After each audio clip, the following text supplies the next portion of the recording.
It is day 19 of my fruit fast. Today's energy, Jupiter. Why you gotta come in with your false lights? There's been false lights trying to suppress my soulful light today. And here it appears once more as I am just trying to record my video. But false light is fleeting, whereas the true light of our souls and of God is eternal, are eternal. So when the false laws try to impose their authority, remember that the authority of God is supreme.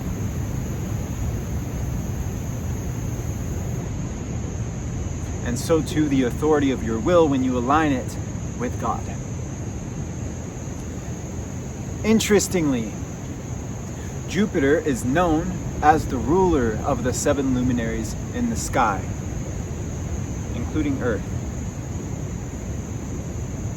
Jupiter is Zeus, standing upon Mount Olympus.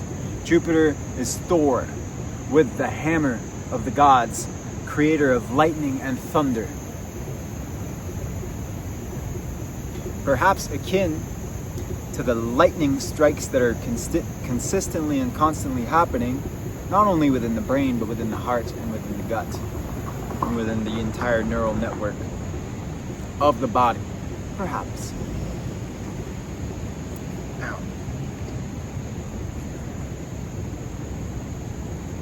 today being Thursday, my focus has been to focus upon Jupiter and all of the Jupiterian aspects of my own life. Jupiter is the planet and luminary of expansion, of positivity, of affluence, of affirmation. Today's affirmation: I believe I can, and I will. And it is not an affirmation merely. It is not mere words. Today I have truly felt into the feeling of my soul's expansion, for it is the intention which I have set into the day.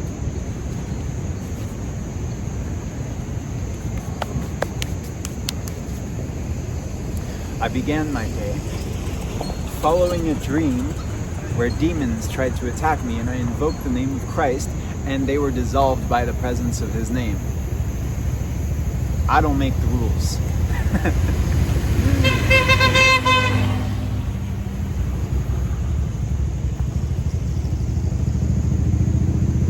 So I felt called this morning to pray to Christ.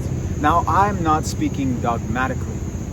I am speaking of the energy of Christ, perhaps mythological, perhaps spiritual, perhaps the supreme king of this reality. I am speaking of the name that I invoked, which melted away evil, which, like evil, is forced to reveal itself in the face of the purity of his name. And so that is the name to whom I was praying, to which I was praying.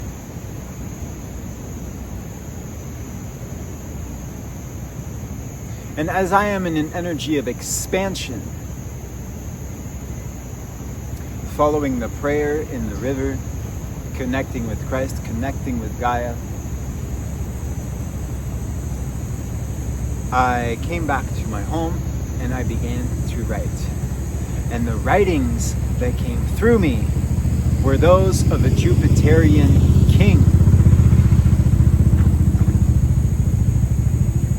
Not to proclaim myself a king, but they were proclamations against the injustices and evils and imbalances and disharmonies of this world.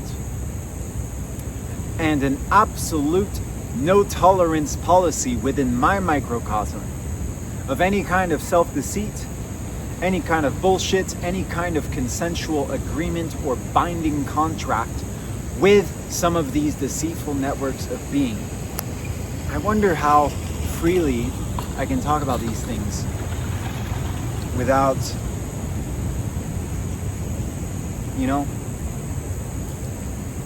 You know, right? So I'll watch myself somewhat while still speaking the fullness of my truth and its depth. Oh my God. Some car fuel is horrible to intake into my body through breath.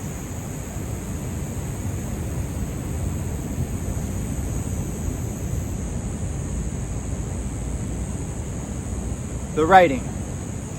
I believe I will post it on my Substack and link it in the description if I post it on my Substack in time.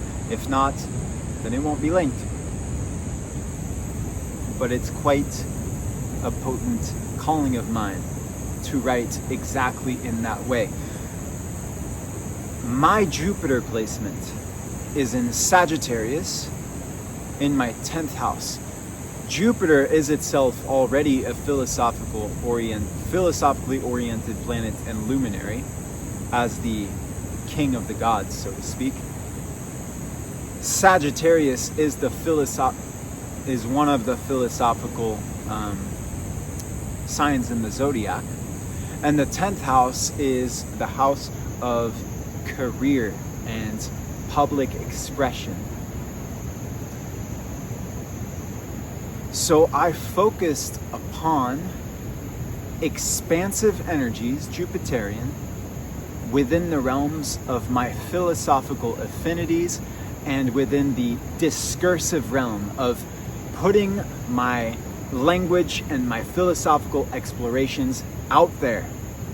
Admittedly, I haven't yet gotten to record my video, even though it is night, which is why I find myself under this bright synthetic light. And not in the sunshine.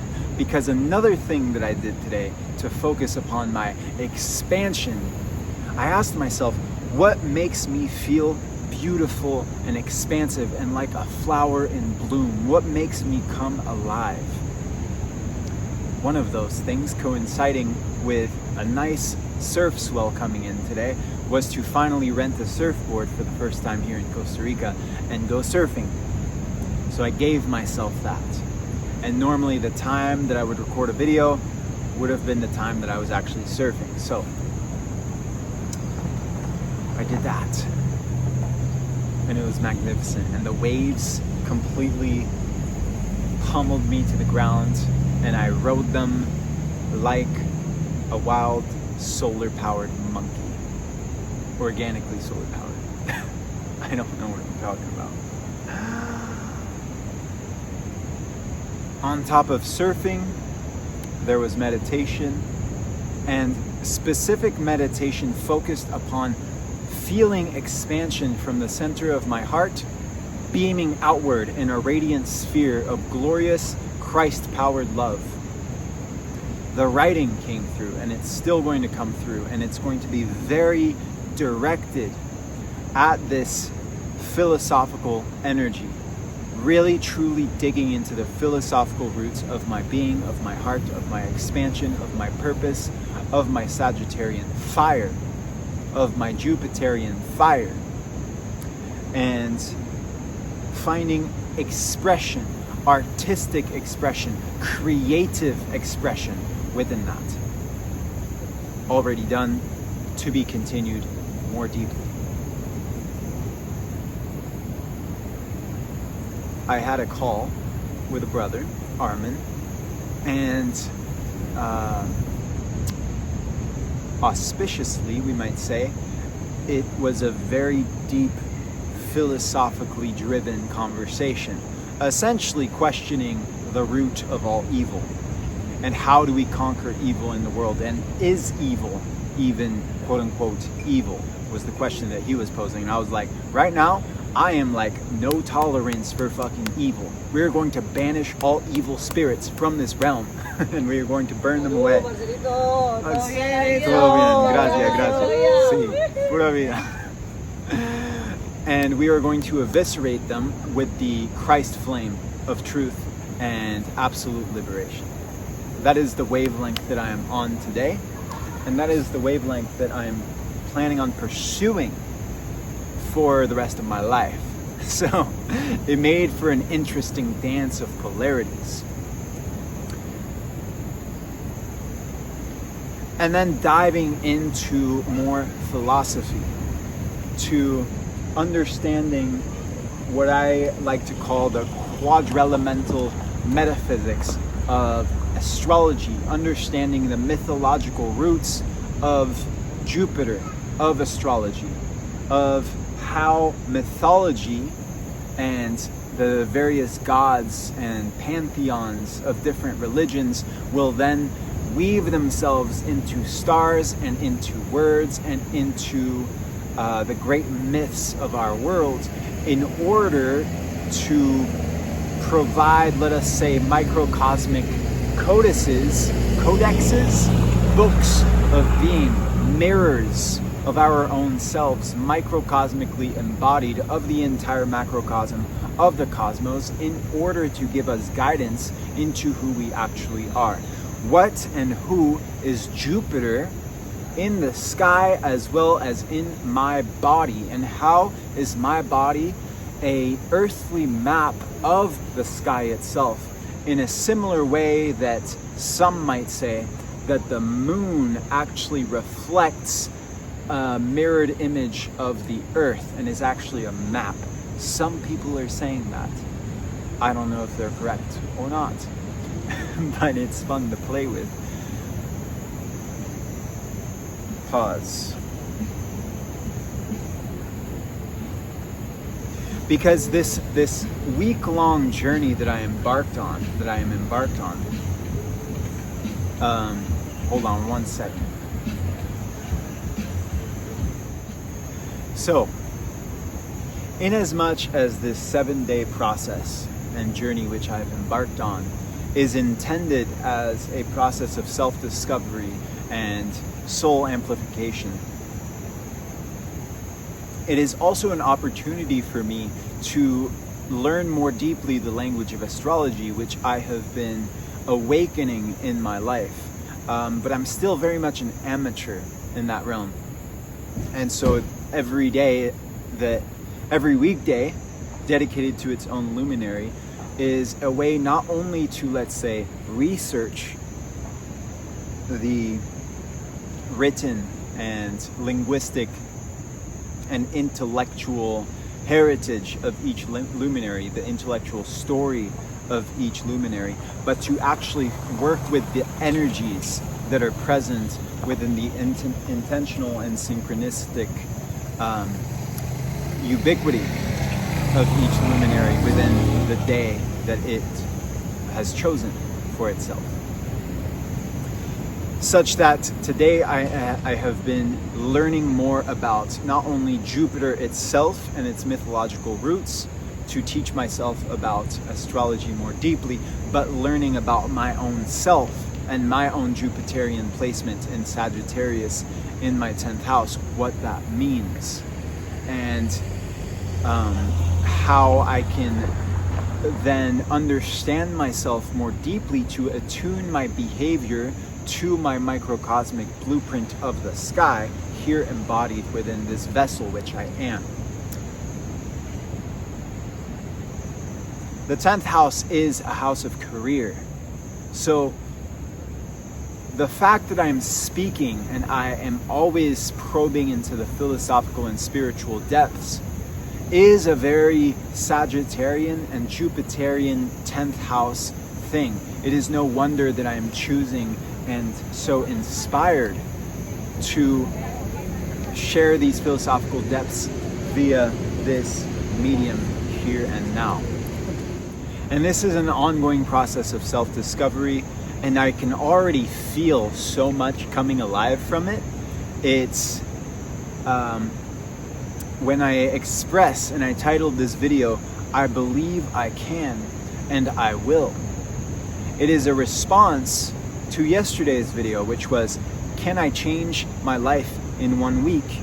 The answer is yes, and I will, because I can feel into the inner revolutionary and evolutionary aspects that I'm tapping into, especially in the supplanting of disharmonious energies with these intentionally and intentionalized harmonious energies which I am integrating into my life. And the more I cultivate this practice, and the more I refine this practice, and the more I renounce the old patterns and I let them die away, particularly in a time of Venus and Mercury retrograde. I don't know if Mercury is retrograde yet, but the astrology is absolutely insane right now, and it's this absolute reevaluation of all relations and kinship and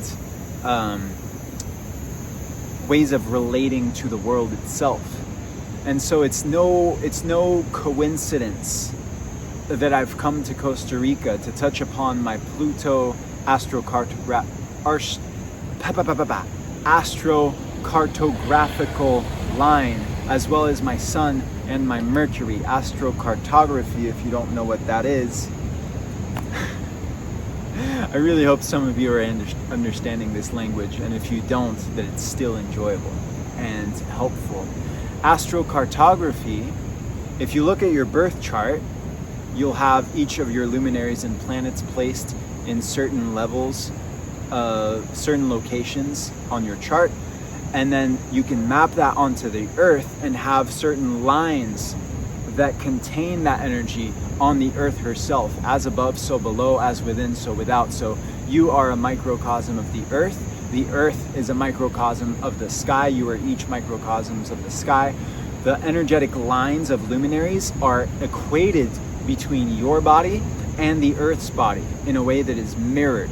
So here I can work with the energies of Pluto, which is the underworld, all of the habits which are essentially my underworldly patterns of behavior, my shadows, and I'm talking about renouncing a lot of these things right now. My Sun and my Mercury. My Sun is essentially my soul, the way that my light emanates from my being and speaks in the form of language. And Mercury is also a communicative planet and luminary. So I am working specifically with an amplification of these energies currently. And today is Thursday, so it happens to be the day for Jupiter. All of this to say that you can apply this to your life. You can tune in to some of these luminary energies, which are as much in the sky as they are within your body, as they are within the earth.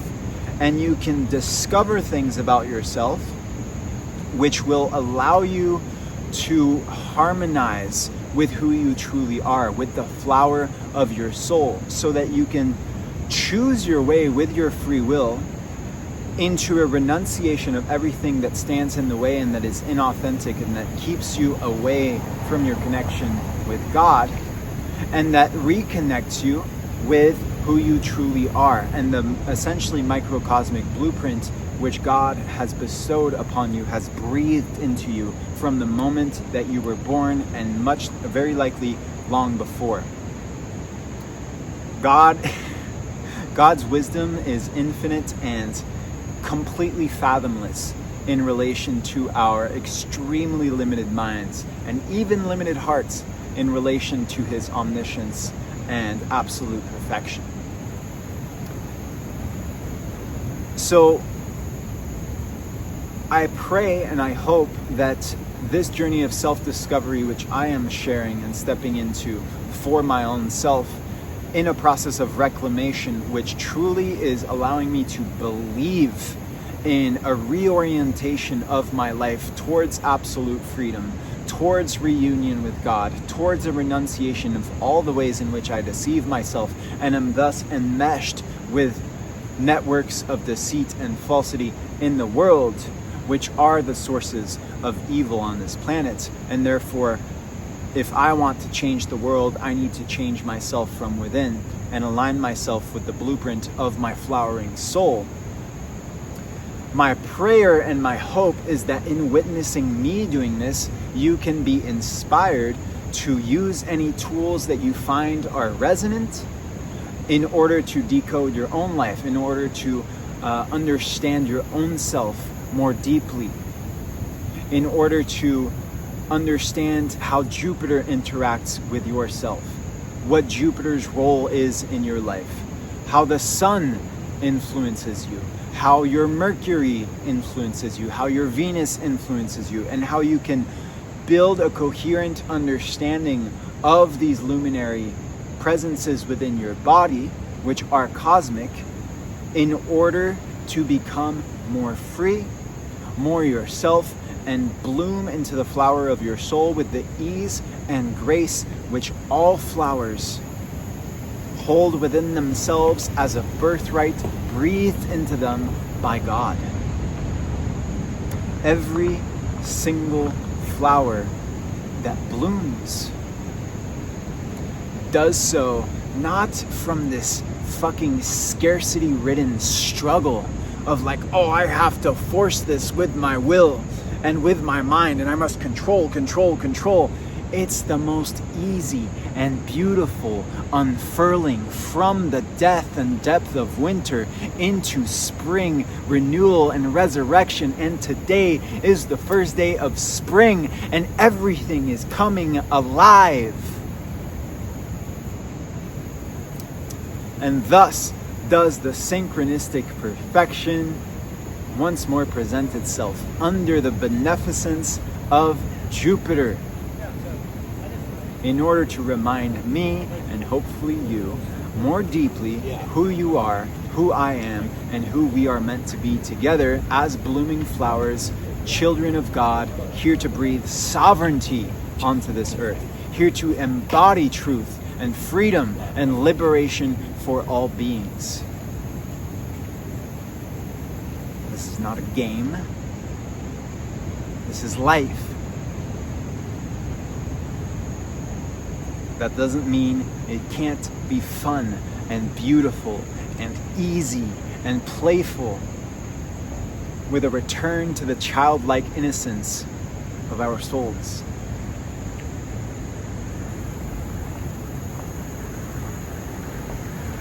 I believe that's all I have to say. Happy spring equinox, happy new year, and may the supreme beneficence of Christ and of Jupiter and of all goodness and truth and sovereignty and all that is truly divine come and bless your life and bless your soul and bless your heart and guide you towards self-discovery, awakening, and truthful liberation for all beings. Thank you. Blessings to you. And may we all expand and become who we are meant to be in the eyes of God. Bless.